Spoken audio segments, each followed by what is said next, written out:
you are learning. Okay, so who would like to share our last topic? Okay, Miss Ruby. Okay, that is okay. So let's give a very good clap. So G-O-O-D-G-O-B, good job, good job. G-O-O-D-G-O-B, good job, good job. So before let's play a game now. Let's play a game. So we call this let's call this guess the picture. So here is the instruction. So all students play individually. Each student is allowed to raise their hand when they know the answer. The first student to raise their hand gets the chance to answer. If the student guesses correctly, they earn a point. So if the answer is wrong, another student who raised their hand may be called and to try. So continue until all puzzles are finished. So are you ready? Okay. So for our first picture, what is the word for this picture? Yes. Yes, woman. Right. Next. Okay, you. Let's see. Equality. That's great. Next. What about this? Oh, you, mister. Are you sure? Yes, you are right. Next. What about this? Oh, yes. Protection, indeed. Next. Yes. Policy, that's right. And lastly, yes. Of course, it is the Philippines. So,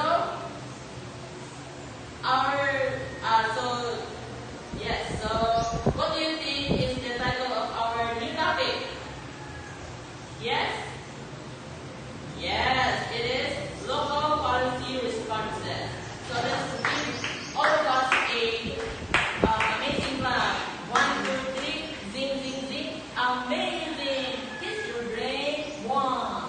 So all of you guys earn a point. So we cannot proceed our topic if we don't have a objective. So our objective for today. Everyone, this week, at the end of the lesson, the students are expected to A, B, C. Yes, and I hope that all of these will be achieved. So before we proceed, I would like everyone to read a scenario. So everyone, so let's read it together. So in Barangay San Isidro, the local council holds a meeting to discuss community development. During the meeting, a group of women raised concerns. Maria, a single mother, explained that she struggles to access livelihood programs because most opportunities are given to men. Anna, a fisher folk, shares that women in their sector are rarely included in decision-making about fishing policies. And Liza, a student, points out that some girls in their school face discrimination when they get pregnant as they are not allowed to continue their studies. So the barangay captain recalls the Magna Carta women RA 1910, which guarantees equal access to livelihood participation in policy making and protection against discrimination in education. He also cites the RA 7192, which ensures women equal role in nation building. So the council then agrees to allocate funds for women-led livelihood project and then include women representatives in the barangay development council, and lastly coordinate with schools to ensure pregnant students are not expelled in the line with the law.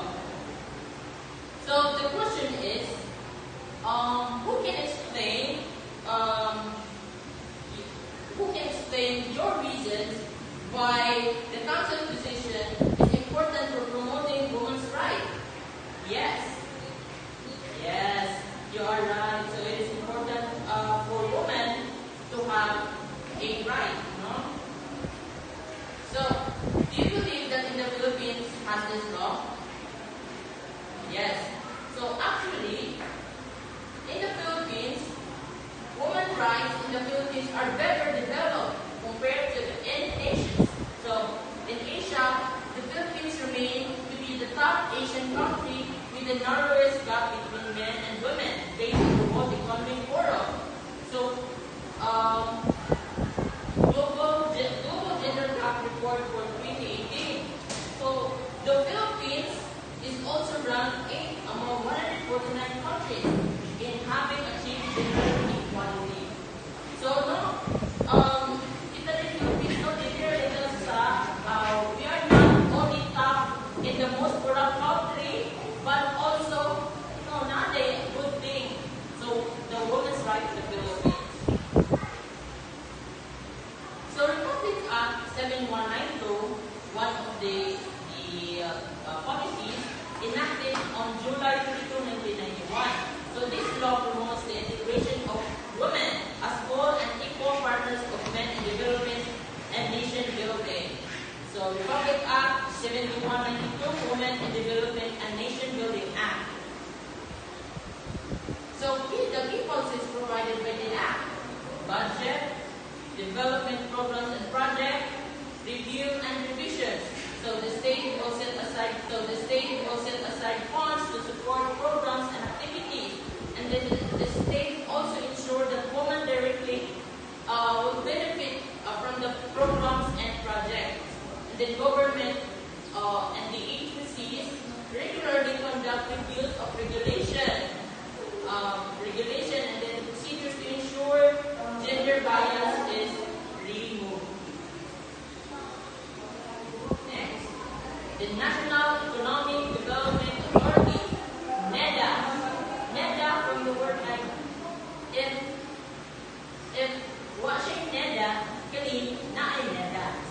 Joke lang. So ensures women are primary recipients of development funds. So there's 7 mandates that include 1. Formulating rural development program. 2. Providing income and employment in rural areas. 3. Regularly assessing the integration of women in projects, ensuring women's organizations participate in planning and management. Collecting data broken down by seats and analyzing correctly, that's the 8th one. And then the second to the last, designing project for women leading self-reliance.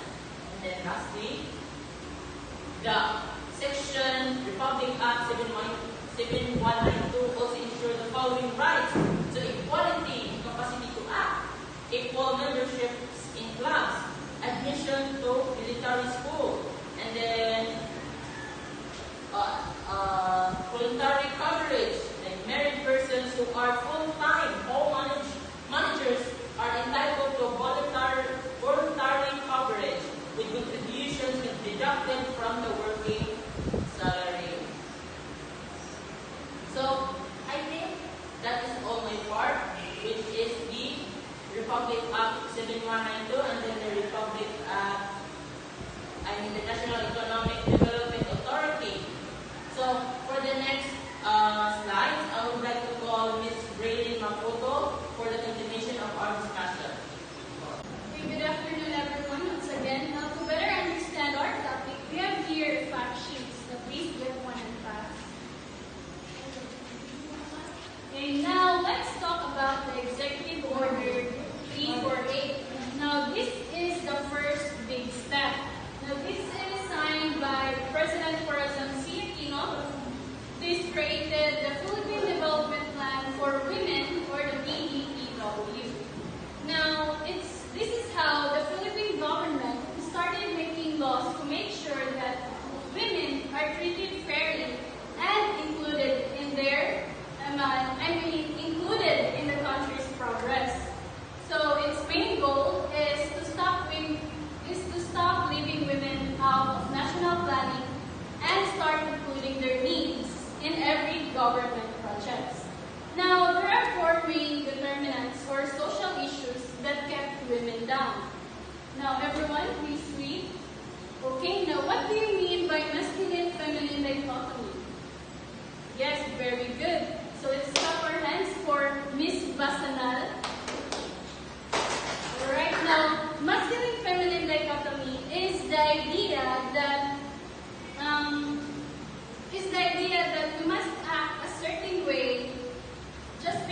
you were born a boy or a girl. So, question. Can a girl be a master mechanic who fixes heavy trucks? Yes or no? Yes, of course. And can a boy be a professional makeup artist? Yes, of course. Now, are you familiar with Haji Alejandro? Now, even though he's a boy, he's very good at doing makeups or making other people prettier, especially women. Now, the second one is public domestic dichotomy. So, this is the old belief that a woman's place is only in the home, which stopped them from joining politics or big businesses.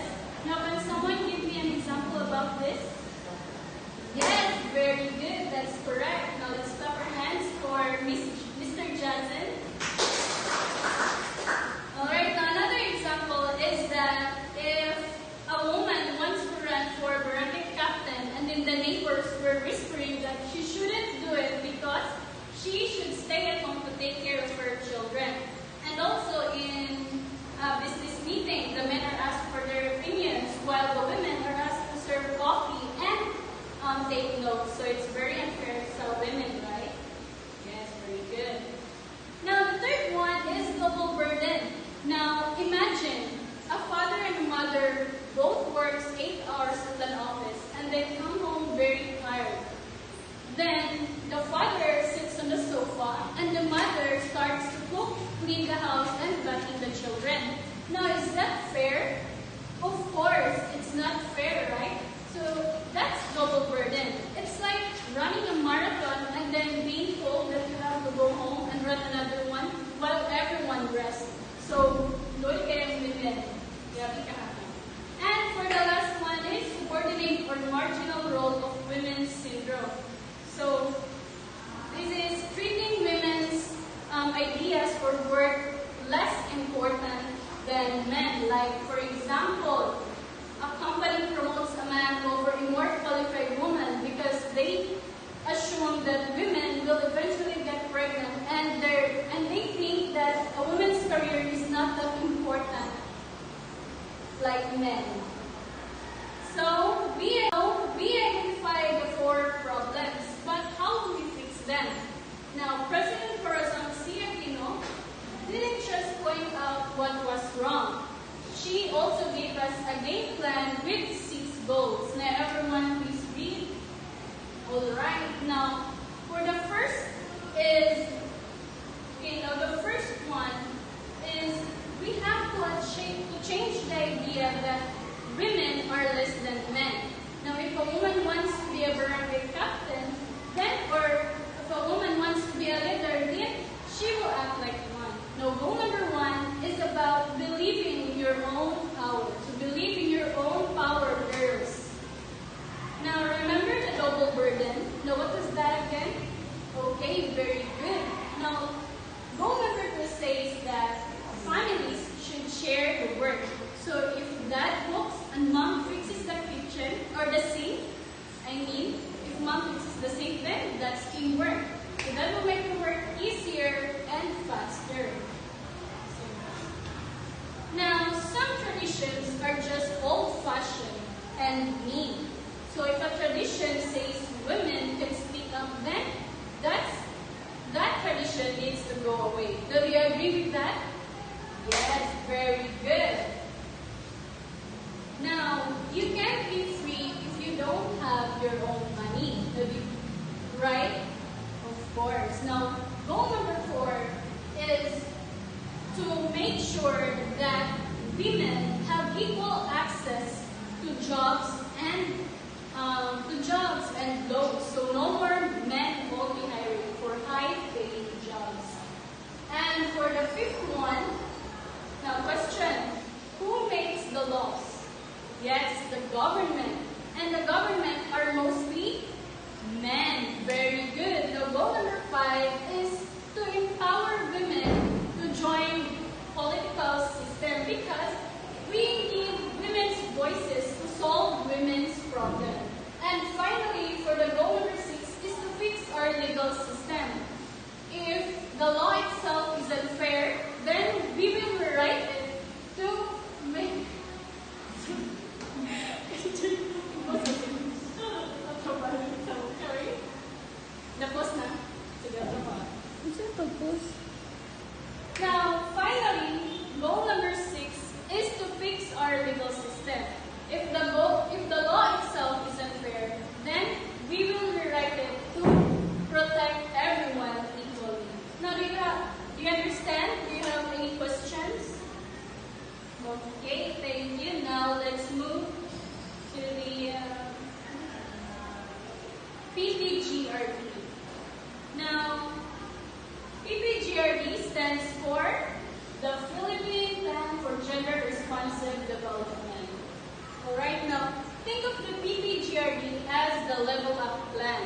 So if EO 348 is the start, then the PPGRD is the 30-year roadmap to make sure that fairness stays forever.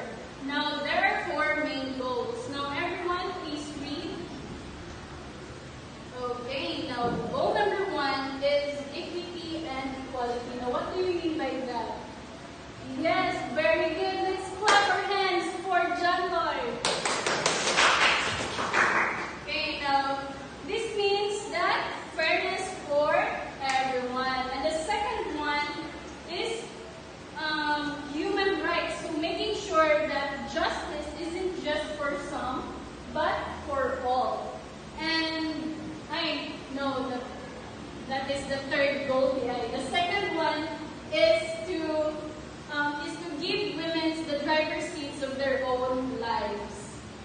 Alright, now for the fourth one is sustainable development. Now growing the country in a way that both helps women and men. Now these laws isn't to make women better than men. So it's to make sure that in our society, your gender is never a reason why you can't reach your dreams. So whether you want to be a CEO, a stay-at-home dad, a female pilot, or a male nurse, these laws were made to say that you can. So now let's all be the generation. Let's be the generation that starts to share the chores, the leadership, and the respect. Now, do you have any questions, clarifications? Thank you. Now, that's all on my part. We call Miss Cindy Raniwa to continue to discuss the next slide. Okay, good afternoon class once again. Now, for the continuation, let's move on to Republic Act 87 and Magna Carta of Women. So, may I request everyone to please read. Okay, very good. Now, the law defines discrimination against women and as first, any gender-based distinction or restriction against women. Second, laws or policies that limits women's opportunities. Third, practices that fail to address disadvantages experienced by women. And fourth, discrimination that is combined with factors like age, poverty, or religion. Now let's move on to the next slide. So may I request everyone to please read. Okay, very good everyone. So the Magna Carta of Women also protects several important rights of women. Women have the right to protection from all forms of violence, including abuses and exploitation.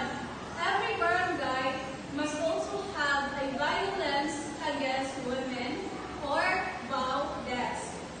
Women are also protected during disasters and calamities by ensuring their safety and prioritizing their needs. The law promotes women's participation and representation in government, organizations, and politics. It also ensures equal treatment before the law and removes the law that discriminate against women. In education, women and girls should have equal access to opportunities and schools. Schools cannot expel students because of pregnancy outside marriage. In sports, women should receive equal opportunities and fair treatment. Now, may I request everyone to please read. Okay, very good. Now, in employment, especially in the military and police, may I request everyone to please read. Okay, very good. Now, in employment,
right ensures that women in marginalized sectors are given equal opportunity, protections, and dignity.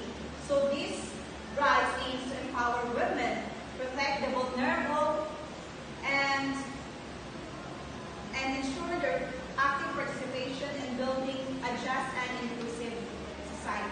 So did you understood? So I hope you understood. To the next slide. So defining the marginalized sectors.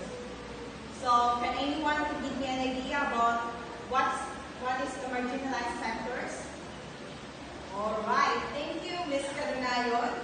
So marginalized sectors are groups of people who are poor, vulnerable, and left behind. They usually have no access and even justice. The Magna Carta of women makes sure their rights are protected so they can live with dignity and social opportunities. So did you understand the marginalized sectors? Yes, thank you.